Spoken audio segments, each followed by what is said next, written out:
kami di Forum Christian. Saya langsung ke Bu Adita. Bu Adita, tadi ada sejumlah catatan kritis yang disampaikan oleh Bung Saleh, tapi saya juga mau menambahkan soal satu hal tadi. Ibu Adita bilang tadi sebelumnya bahwa ada bahkan sudah ada petunjuk teknis bagi para operator dan semua stakeholder untuk mencegah jangan sampai terjadi penyebaran kasus COVID-19. Tapi bagaimana dengan tataran pengawasannya begitu? Adakah sanksi yang kemudian juga bisa menguatkan aturan-aturan kebijakan yang sudah ditetapkan oleh pemerintah dijalankan secara baik, secara ideal oleh para operator di lapangan? Ya, Mbak, terkait pengawasan tentu ini juga diatur ya di dalam surat edaran mengenai bagaimana pengawasan ini harus dilakukan, dan jika terjadi hal-hal yang masuk kategori pelanggaran atau kelalaian, tentu ada sanksi yang juga sudah kami tetapkan. Tidak tercantum di dalam surat edaran karena ini banyak juga masyarakat dan juga pakar kebijakan yang menanyakan surat edaran ini tidak punya kekuatan untuk memberikan sanksi. Namun demikian kami ada satu peraturan menteri nomor 18 yang ini mengatur tentang pengendalian transportasi di masa pandemik, dan itu masih berlaku sampai sekarang, di mana di dalam peraturan menteri ini diatur juga mengenai sanksi-sanksi. Sehingga meskipun ini bentuknya surat edaran, tetapi jika terjadi pelanggaran akan merujuk kepada peraturan menteri yang punya kekuatan untuk melakukan sanksi dan law enforcement serta sanksi-sanksinya. Dan sudah ada beberapa kejadian ya, beberapa hal yang akhirnya kami terpaksa harus melakukan sanksi, baik sanksi yang sifatnya paling ringan seperti sanksi administratif sampai kalau transportasi ini sampai pencabutan rute. Ya, dan ini merupakan satu bentuk konsistensi pemerintah sebenarnya, bahwa kalau memang ada yang tidak sesuai dengan ketentuan dan terbukti melakukan pelanggaran, ya tentu ada sanksi. Dan itu tidak hanya untuk penumpang, tetapi juga kepada para pengelola atau operator dari transportasi itu. Baik, Bu Adita, mohon maaf saya potong sebentar. Kami sedang tayangkan beberapa perubahan aturan mulai dari waktu penerapan PSBB, kemudian PPKM darurat, PPKM dan sekarang PPKM berlevel. Mungkin sekaligus juga tadi menjawab tadi Bung Saleh menggunakan ini ada inkonsistensi dari pemerintah. Saya mungkin tadi sudah menjawab sebenarnya di segmen-segmen sebelumnya soal Bu Adita bilang kita kan sangat dinamis dan mendengarkan bagaimana suara-suara yang muncul di masyarakat. Bu Adita mungkin bisa menegaskan kembali di paruh ini. Ya, kepada Pak Saleh, terima kasih Pak. Tadi masukan-masukan catatannya tentu menjadi perhatian kami di pemerintahan, khususnya kami yang mengelola sektor transportasi.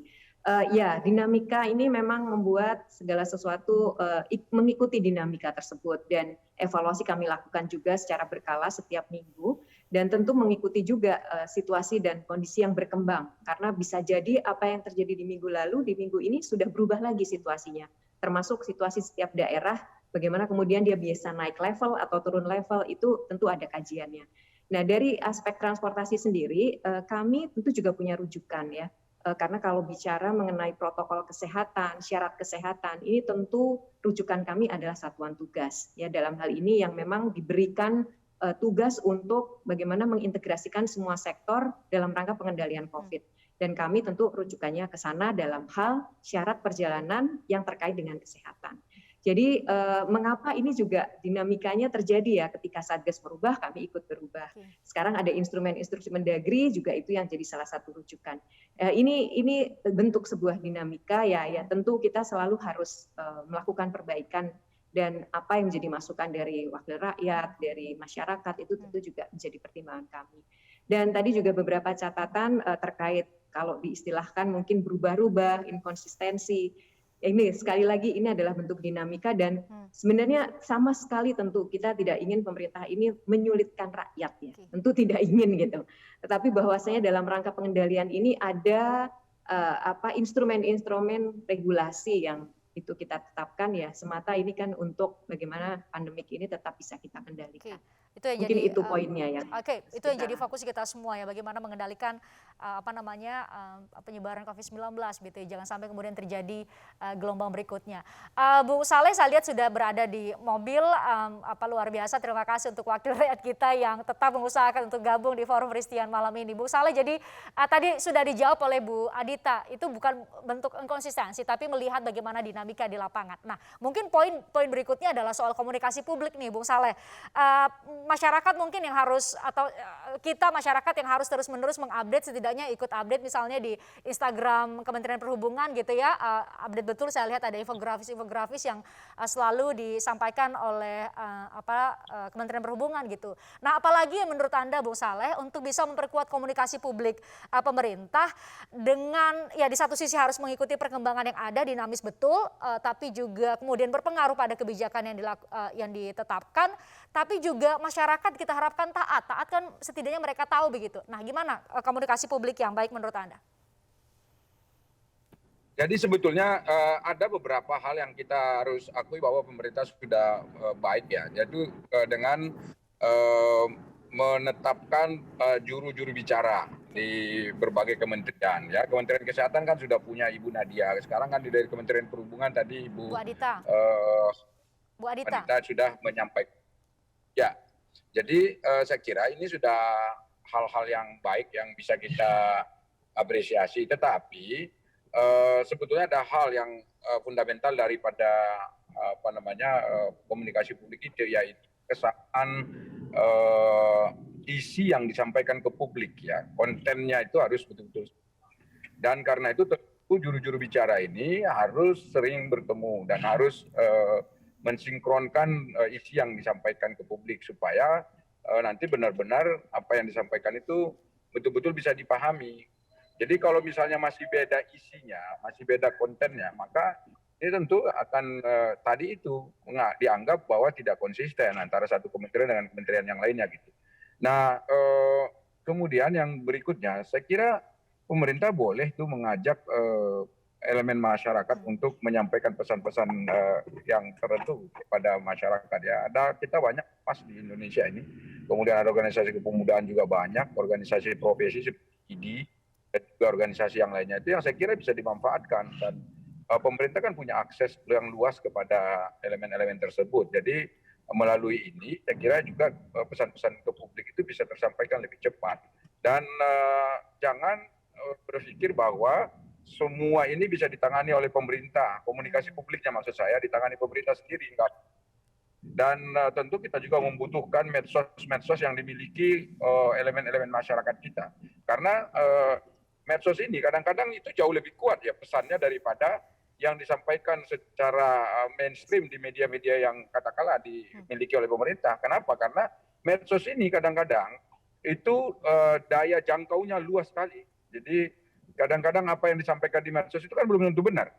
Jadi karena itu tentu ini yang harus kita jembatani bagaimana agar pemerintah juga ikut serta di dalamnya. Jadi memakai katakanlah tangan-tangan dan jaringan-jaringan yang dimiliki oleh masyarakat luas ya, terutama ini tadi organisasi mahasiswa, organisasi pemuda, organisasi masyarakat, keagamaan, dan semuanya itu saya kira tetap akan bergembira untuk diajak serta membantu pemerintah. Dan ini kan tanggung jawab untuk memutus mata rantai penyebaran virus ini itu bukan hanya pemerintah tugasnya, tapi tugas kita bersama seluruh elemen masyarakat. Dan karena itu ini pun harus kita ajak juga mereka untuk berbicara dan juga mengajak semua masyarakat dan juga melakukan sosialisasi, edukasi dan komunikasi.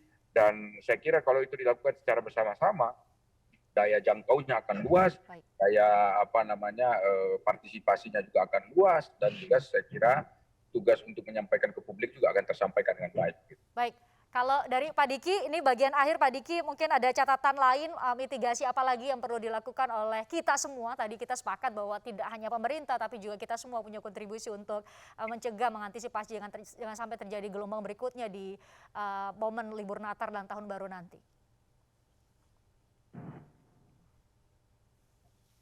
Ya, mumpung udah ada Bang Saleh juga ya. Jadi karena beliau di Komisi 9 nih untuk menyampaikan ke pemerintah juga. Jadi pertama bahwa memang pandemi ini masih akan berlangsung setidaknya sampai akhir tahun depan lah, mudah-mudahan tidak lebih dari itu. Nah, ada hal yang sering mengemuka di publik itu tentang fase endemik ya. Selain gelombang 3 yang tadi juga sudah saya singgung. Nah, fase endemik ini sebetulnya ada hal yang harus juga mulai disiapkan ini.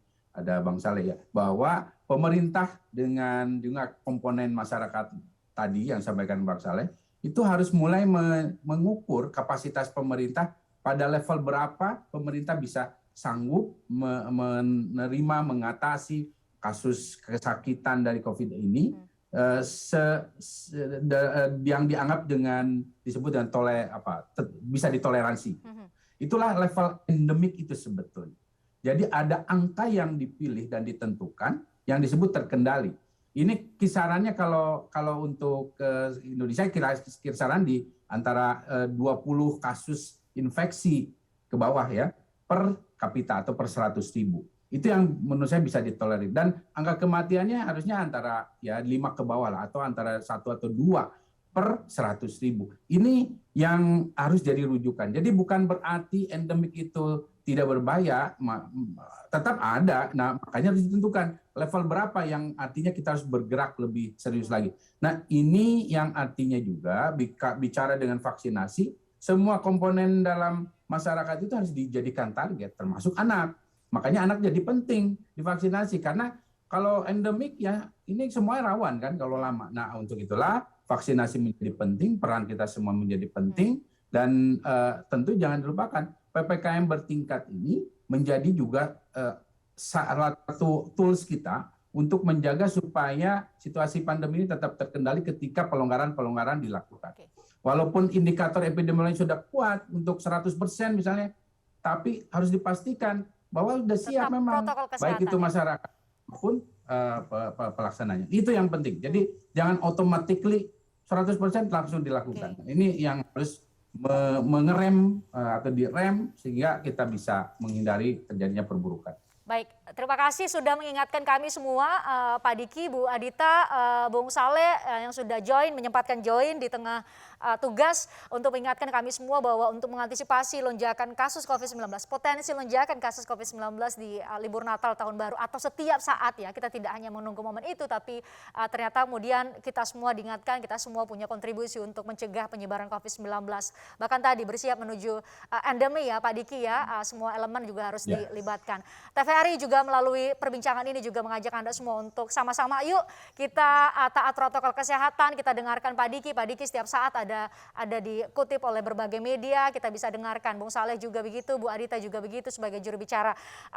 Terima kasih Bapak-bapak, Bu Adita, terima kasih sudah join. Terima kasih juga untuk Anda pemirsa sudah menyaksikan kami. Yuk kita taat protokol kesehatan untuk mencegah jangan sampai kemudian kita harus diketatkan lagi, dijaga lagi, nggak bisa kemana-mana. Boleh liburan tapi tetap bertanggung jawab dengan taat protokol kesehatan. Terima kasih, sehat selalu untuk kita semua. Sampai jumpa di lain kesempatan. Saya Fristian Grich.